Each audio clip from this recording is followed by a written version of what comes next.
மெட்டி சத்தம் கேட்காமத்தான் தலையை வெடிச்சிருச்சு வெகு நேரம்தான். வரப்பில் உன்ன பார்த்த மறுவேளதா இடுப்பில் நிற்குதையோ ஏன் சேலதா. காலையிலும் காட்சி உண்டு சாத்தி கடி கதவத்தான் கட்டிலுக்கு கால் வலிச்ச கட்டாந்தர படுக்கதா. உடம்பு முழுக்க இப்போ ஒரு ரயில் ஓடுது மச்சான்.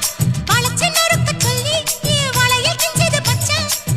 அடடா அல்வா துண்டு இடுப்பு போங்கிடுப்பு அழகா பத்தி கிச்சி நெருப்பு தூள் கிடப்பு.